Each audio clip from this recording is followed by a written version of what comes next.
Judge Mercan says, but the jurors are not going to get copies of any of it. So I guess they're just going to be taking notes on the whole thing, but they may request that Mercan read them back to them, either in whole or in part. Why might they do this? These are not felonies, right? They can say, well, maybe it was a federal felony, but the feds that have jurisdiction didn't bring the felony. So they can escalate something for something that another government has already reviewed and declined. They can just decide we're going to charge that, even though we don't have jurisdiction over that crime. As you've noted with respect to Judge Marchand, I mean, I'm like now, I have like a man crush on him. As I sit here as an attorney trying to understand how they could have possibly brought this at this point, wasted this much taxpayer dollars, passed the statute of limitations, and then had the audacity to make a jury sit there until 8 o'clock with a bunch of nonsense and shiny balls, as she just said, because that's all they've got. They've got no facts. Jurors now demand more from Judge Juan Mercan. They've got the case. They're deliberating. The fate of Donald Trump's freedom, according to Judge Juan Mercan, is now at stake. Is he going to be a convicted felon? Yes or no? Problem is, the jury doesn't really have a lot of information about how the rules apply. They heard a bunch of nonsense from liars like Michael Cohen and Stormy Daniels, and they're supposed to apply the rules to the facts that they observe. But they're not going to be getting a copy of the jury instructions, which is a strange thing. We don't really know what the heck's going on in New York. A lot of strange things happening here. But in most cases that we've talked about and covered here, and in my own experience and practice, juries get copies of the instructions so that they can understand, what the law is, so that they have the elements of the offense that they can measure the facts against. How can they just remember all of it when some judge spouts it off in the middle of the courtroom? So when we were listening to this, we saw that CNN reported this. Judge Mercan says, but the jurors are not going to get copies of any of it. So I guess they're just going to be taking notes on the whole thing, but they may request that Mercan read them back to them, either in whole or in part. Why might they do this? Well, because they don't want the jury to see the mechanics of it. They don't want the jury to zoom in on anything and use that as an excuse to say, oh no, sorry, this case needs to go. There's a lot of money to be made in the madness. It's a confusopoly, to use a Dilbert Scott Adams term. Everything's confusing. So the jury just goes, oh, FECA, New York law, New York tax law, object crime, predicate crime. No one knows. So the judge is hiding the instructions from them. It would be very useful for them to have the instructions. How do we know that? Because they asked for him to read it again, as we'll see. Now, they may request a reread. They've done that. But the first question that came in from the jury came in at 2:56. The judge went through the instructions. Deliberation started. We got a jury note. A lot of ears went up. Whoa. Is this a verdict? Are they going to come out and give us a verdict? Wow. Turns out it wasn't. It was 4 requests that came out. 1, Pecker's testimony about the phone call with Trump. They want to zoom in on that transcript. What did he say? What did Pecker say about his phone call with Trump? We also want to know about Pecker's testimony about a decision not to finalize and fund McDougal's life rights. That's a curious one. David Pecker didn't complete the deal with Droopy McDougal, who was slated to come in and testify in court, but never did, because after Stormy's testimony, they realized what a catastrophe this whole angle was. So why would the jury be asking about Pecker and the decision not to finalize the deal? Did he not finalize the deal because Trump won the presidency? Did he comment on why he didn't finalize the deal? Was he going to finalize the deal with or without the presidency? Was it related to the candidacy or the election? Or was it just something that Trump had an interest in because he wanted to protect his reputation and his wife and his livelihood, his business, and so on? Pecker's testimony on the Trump Tower meeting. What did Pecker say that they did there or they talked about? And also Michael Cohen's testimony about the Trump Tower meeting. Now, all of these things, of course, seem, other than point number 2, have to do with Trump. What did Cohen say, or what was his involvement on in Trump Tower? So the jury is maybe connecting causation. They're saying that was Trump causing these things to happen? Was Trump, did he have knowledge? Was he knowingly involved in these things because of these meetings? All good questions. And to be honest, it's all speculation. The jury could just be confused and people just have, what did they say? And I thought that guy, and so on. So there could be any various reasons for why these are coming out. But the point here that is absolutely something we can glean from this is they are thinking about it. Now, there's also another note that came out. Update, another note. Came in 3:51 p.m. They were going to go until 4:30. The jury comes out and asks for a reread of the instructions, which Judge Mercan said you're not going to get a copy of. Now, it's unclear if they mean all of the instructions or if it's just a portion. But if it's all of them, it's going to take another hour. We're going to read it here. Now, Kyle Cheney is commenting on this. He writes for Politico. Why a clip from him. Even he agrees with us. It remains bizarre to me that the jury doesn't just get a copy of the instructions.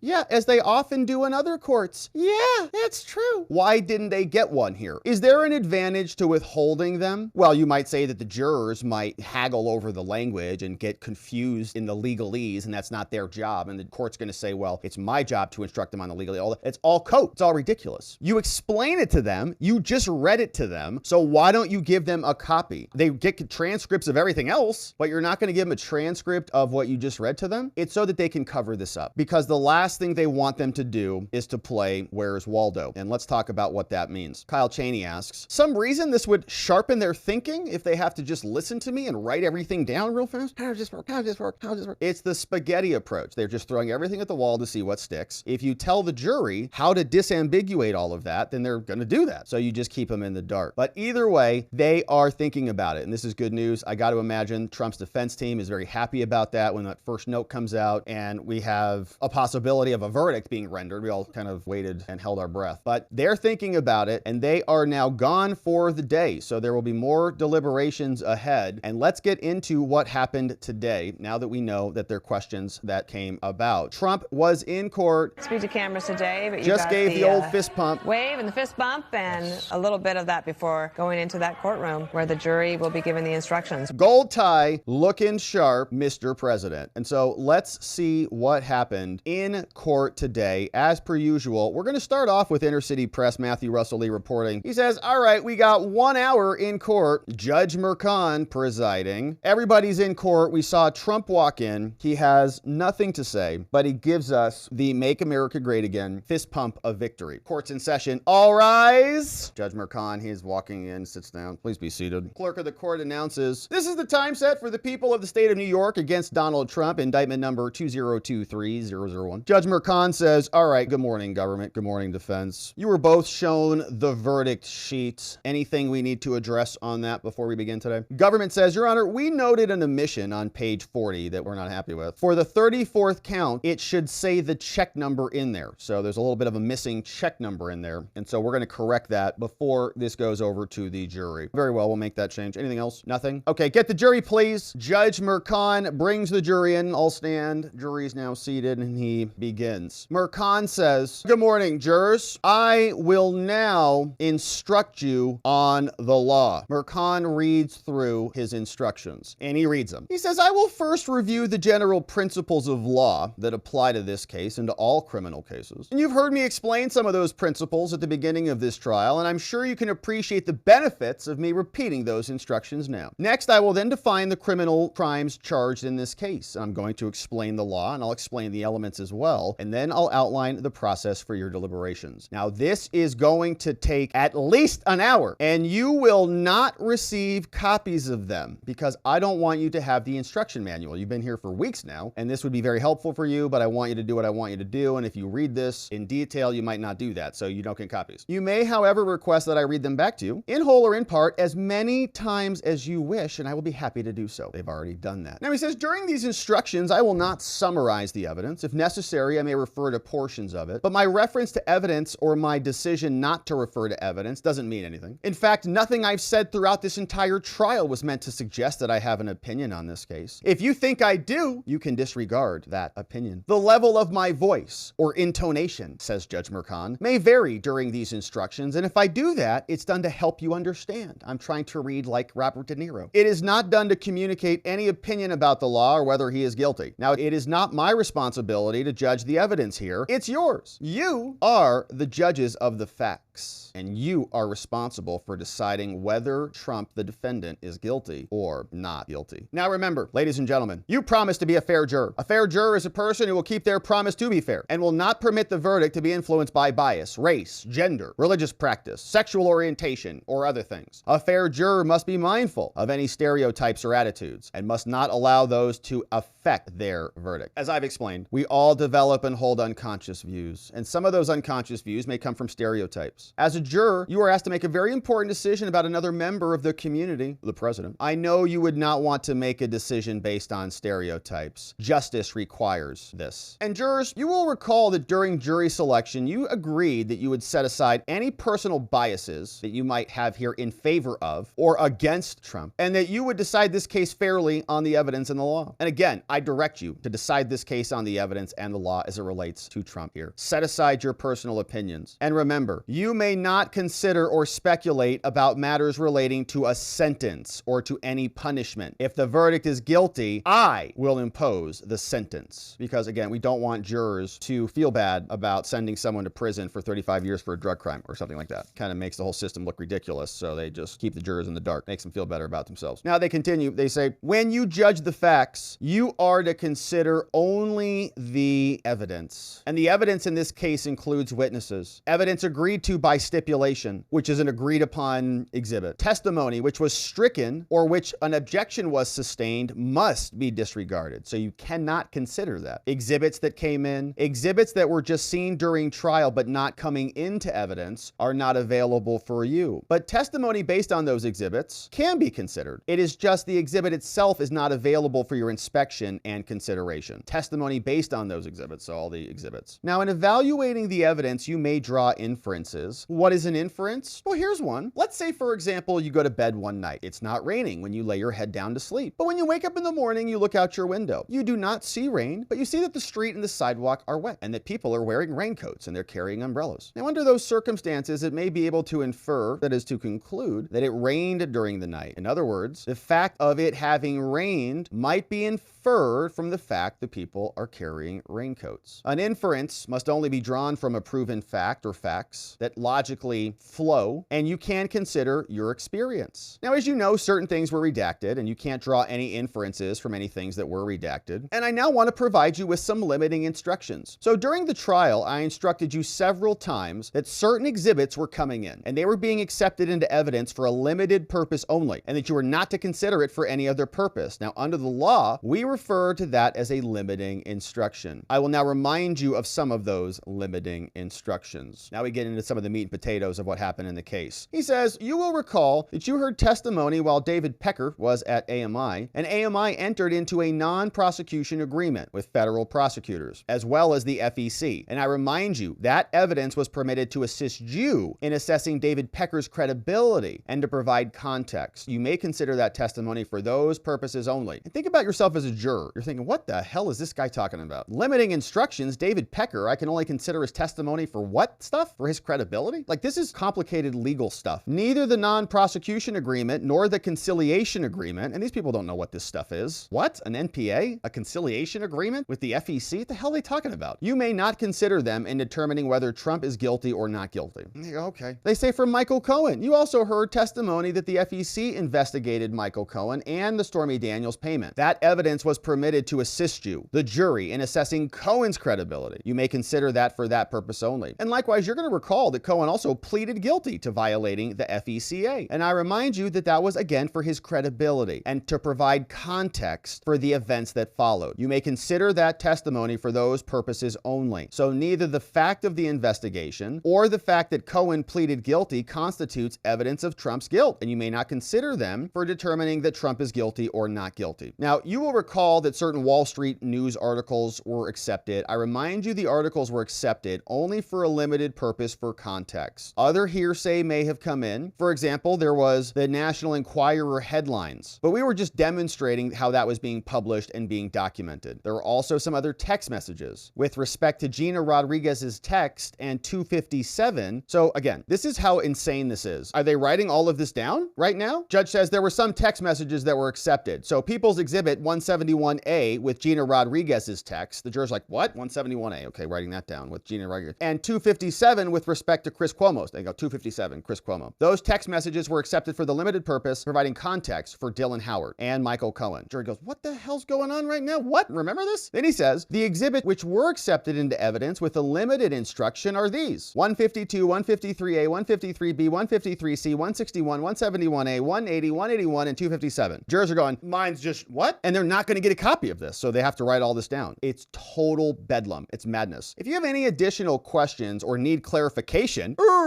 I'm clear. Just ask me. I'll be happy to clarify. Well, give them a copy of the document so they can just follow what you wrote there. So we now turn to fundamental principles of law that I have wrecked here over the last 6 weeks that apply in all criminal cases, which is proof beyond a reasonable doubt. The defendant is presumed to be innocent, unless your name is Trump. In determining whether the people have satisfied their burden, it's guilt beyond a reasonable doubt, and the burden is on the people. Now, Trump did not testify. You can't hold that against him, and the burden of proof is on the government. Trump is not required required to prove he's not guilty. In fact, the people have the burden of proving this beyond a reasonable doubt. And they have to find him guilty beyond a reasonable doubt for every element of the crime. Now, as we'll talk about, they're manipulating the elements of the crime. They're saying, they do have to be unanimous on every element of the crime, but just not the sub-elements of the crime. Now, what is reasonable doubt, they say? And a lot of this is just standard jury instructions in criminal cases, nothing special for Trump they're putting in here. He said, well, what's the term proof beyond a reasonable doubt? It says, in dealing with human affairs, we rarely have absolute certainty, and so it doesn't require absolute certainty. It just means beyond a reasonable doubt. A reasonable doubt is an honest doubt of guilt. It is an actual doubt, not imaginary. It's a doubt that a reasonable person acting in a matter of this importance would be likely to entertain because of a lack of evidence. It's proof that leaves you so firmly convinced, if it's beyond a reasonable doubt, you are so firmly convinced that you have no reasonable doubt of the existence of any element of the crime that you have doubts about. So we used to say, or a lot of criminal defense attorneys say, any doubt based in reason. If you have any doubt about anything that happened here, it's a key element of this crime, it's based in reason, that's enough. Very low standard to meet the doubt standard. In determining whether the people have proven guilt beyond a reasonable doubt, you should be guided solely on the evidence. Don't base it on speculation, and if you're not convinced beyond a reasonable doubt, you must find him not guilty. Now let's talk about the credibility of the witnesses, says the judge. As judges of the facts, ladies and gentlemen, you alone determine the truthfulness and the accuracy of the testimony of each witness. You must decide whether they told the truth, whether they testified with falsities or they were mistaken. And here, this is where they might be playing Where's Waldo like snipers. Bingo, right? One juror might say, if you find that any witness has intentionally falsified and testified falsely as to any material fact, you may disregard that witness's entire testimony. What about Michael Cohen? So one juror just goes, oh, yeah, I thought he said that. Oh, it's called falsus in uno. Oh, I heard him say that. Or you may disregard as much of it as you want, or accept so much of it as you find to have been truthful and accurate. Also, credibility factors. There's no particular formula for evaluating the truthfulness or the accuracy of a person's statement. You do this with your life experiences. You frequently decide truthfulness in your life, and so do that here. How might you do that? Well, ask yourself these questions, ladies and gentlemen. Some of the factors you may wish to ask yourself: did they actually see or hear the events physically? Did the witness recall those events accurately? Was the testimony plausible or was it implausible? Would you consider this witness to be consistent or inconsistent? Do you think that they were truthful? Did their background, their training, their education impact this? Or what about their conscious bias or their hostility? Could that impact their truthfulness? Did the witness show that they had an unconscious bias that might have impacted them? You can think about their motive. Did they have a motive to lie? And if they did the motive impact their truthfulness? That may impact your consideration of their credibility. You may also consider whether the witness hopes or expects to receive a benefit from their testimony and whether that impacts their truthfulness. Do they have an interest in the outcome of the case? You're not required to reject the testimony of someone who does, but you could think about how it impacts their truthfulness. Well, what if they have previous criminal conduct? You may also consider whether a witness has been convicted of a crime and how that impacts their truthfulness. Now, you're not required to reject them just because they've been convicted, but you can consider it. You may also consider their inconsistent statements. Some people might say lies. You may also consider whether they made statements that were inconsistent with their testimony, or whether they testified to a fact that was omitted, that a reasonable witness should have stated. If a witness has made inconsistent statements, you may consider that. And if they have been consistent, you can consider that as well. You also heard testimony, ladies and gentlemen, about the prosecution and defense counsel. They told us that they were preparing witnesses. The law permits that to happen. You've also heard testimony that a witness read or reviewed certain materials, and they're allowed to do that too. Speaking to a witness about his or her testimony is not improper as long as not suggested that the witness deviate from the truth. The people also have the burden of showing that Trump is the person who committed the crime, which is why we had a lot of testimony in the trial. Do you know who Trump is? Yeah, he's seated over there. Let the record reflect Trump's been identified. Got it. Thus, even if you are convinced that someone committed the crime, we got to be sure it's the defendant. Judge continues, telling us that under our law, ladies and gentlemen, Michael Cohen is an accomplice because there is evidence that he participated in a crime based on conduct involved in the allegations here against the defendant. So jury's already thinking, well, wait a minute. If Cohen got convicted of something, shouldn't Trump? Our law is especially concerned about the testimony of an accomplice who implicates another in the commission of a crime. So if someone gets convicted, it's not me, they did it. Therefore, our law provides that a defendant may not be convicted from accomplice testimony unless it's got some independent corroborative evidence. In other words, even if you think Michael Cohen is believable, you may not convict Trump Trump solely on Cohen's testimony, unless you also find that it was corroborated by other evidence tending to connect Trump with the commission of the crime. But the evidence itself here need not prove that a crime was committed or that the defendant is guilty. So you don't need like a whole nother crime. What the law requires is that there be evidence that tends to connect the defendant,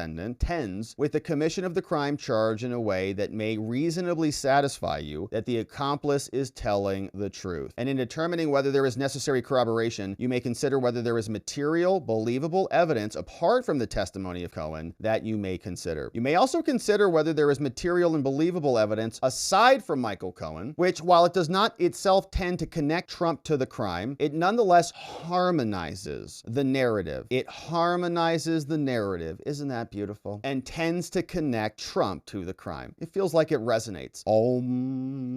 I feel like we're in harmony with these charges. I will now instruct you on the charged crime, says the judge. Our law recognizes that two or more individuals can act jointly in a crime, and in certain circumstances, each of them can be held liable. Our law defines these circumstances. When one person engages in conduct which constitutes another offense, another is liable for the conduct when they act with the state of mind required for the commission of the offense, and then they engage in the conduct. So they give us some elements here. In order for Trump to be criminally liable, you must find beyond a reasonable doubt that 1, Trump solicited, requested, commanded, or intentionally aided that person to engage in the conduct. So Trump did something. It's the first domino. Something happened, and then the rest of the dominoes started to fall. That he did so with the state of mind, the mens rea, the mental state required for the commission of the offense. Now, if it's proven beyond a reasonable doubt that Trump is liable for the conduct of another, how far he was involved doesn't matter. A defendant proven is as guilty of the crime as if the defendant personally had done the crime. So the people have showing this burden beyond a reasonable doubt. And on each count, whether guilty or guilty, you must be unanimous on each count, but not for the elements of the offense, as we'll see. In order to find Trump guilty, however, you need not be unanimous on whether the defendant Trump committed the crime personally or by acting in concert with one another or both. So they have, again, choose your own adventure criminal charge. So, well, kind of the means that they acted together, whether he did it on his own, in concert, or with another, whatever you want. So just kind of pick it. So it's unanimous on the counts, but how you think those counts got created, choose your own adventure. Pick a crime, any crime, whatever works. So I will now instruct you on the applicable charges. It says, under our law, a person is guilty of falsifying business records in the first degree. This is the big one, 34 counts of these, when with intent to defraud that includes an intent to commit another crime or to aid or conceal the commission thereof, that person makes or causes a false entry in the business records of an enterprise. So we've got a couple elements that we can tease out of here. A person needs to do this. So it's a person is doing something. So we've got that. There's some causation. There's a make or a cause. So something happens. It's a false entry. How do you define that? It's in the business records and it's of an enterprise. So these are various definitions all tucked in there. So we got to define all of this stuff. Here are the following terms. Enterprise means a corporate entity. So they'll say, okay, so Trump, yeah, an enterprise, Trump org. Business records means any writing, article, computer program. In this case, it was the Trump version of QuickBooks, whatever that is. So they'll say, okay, so that element gets checked. Got to. Intent. They'll say, oh, okay, intent means conscious objective or purpose. Thus, a person acts with the intent to defraud when his conscious objective or purpose is to defraud. Intent does not require premeditation. In other words, intent does not require advanced planning. It's not necessary that the person's intent be in the person's mind for a long period of time or a short period of time. The intent can be formed and need only exist at the very moment that they engage in that conduct, at that very moment and not at any time earlier. So the question arises, how do we determine the intent? So to make a determination in this case, ladies and gentlemen of the jury, you must decide if the required intent can be inferred. What were they thinking in their brain? Beyond a reasonable doubt from the proven facts. How do you do that? Well, what did they do or say? What was their conduct? What was the natural, necessary, and probable consequence of that conduct? And from there, you can determine whether they had the necessary intent, the mens rea, the guilty mind. As I previously explained, says the judge, a person acts with intent to defraud when their conscious objective or purpose is to defraud. In order to prove an intent to defraud, the government need not prove that Trump acted with the intent to defraud any person or entity. So it's just a general, vague defraud mindset, not fraud related to a person or entity. A general intent to defraud any person or entity suffices. I guess it could be including the American people. So a general intent, it doesn't have to be rob Rob tries to defraud Viva. It could be Rob tries to defraud somebody. Intent to defraud is also not constricted to an intent to deprive another of property or money and can extend beyond economic concerns like, the election. So here is where it gets a little bit more interesting. For the crime of falsifying business records in the first degree, the intent to defraud must also include an intent to commit another crime. This is what elevates it, aggravates it from a misdemeanor into a felony, which allows them to beat the statute of limitations to bring this case in the first place. Under our law, although the people must prove an intent to commit another crime or to aid or to conceal the commission thereof, they need not prove that the other crime was in fact committed, aided, or concealed. So Trump intended to do something else bad, but doesn't have to even do anything in furtherance or actually commit that other crime. So here's the predicate. What is that other crime? This has been the big question for a long time. They give us New York election law. The people allege that the other crime that Trump intended to commit finally is to conceal as a violation of New York election law. Here's what this law says. Section 17152 provides that any two or more persons who conspire to promote or to prevent an election of any person to public office by unlawful means and which conspiracy is acted upon by one or more parties shall be guilty of conspiracy to promote or to prevent an election, which, by the way, is a misdemeanor. Under our law, a person is guilty of a conspiracy when with the intent, and Trump was not charged with a conspiracy, and Trump was not charged with this law, right? This is a New York state case, by the way, as we know. It's in New York. Why didn't they charge him with this crime? Well, because the statute of limitations expired. It's a misdemeanor. So they're going to allege that this misdemeanor that they can't charge now is enough to be the predicate object offense that then escalates the original misdemeanor into a felony now? It's Looney Tunes. Now, they would be guilty of conspiracy with intent that conduct would be performed to prevent the election. Knowledge of a conspiracy does not make you a conspirator. You must intend that the conduct would be performed to prevent or to promote the election through unlawful means of a person. Again, conscious objective. And evidence that Trump was present with others is not alone enough to be a conspiracy. So what does this mean? So we're like multiple layers deep. We're in Inception land. And I've got a diagram to explain this in a minute. But here's what they say. Although you must conclude unanimously that Trump conspired to promote or to prevent the election of any person by unlawful means, you need not be unanimous as to what those unlawful means were. So it's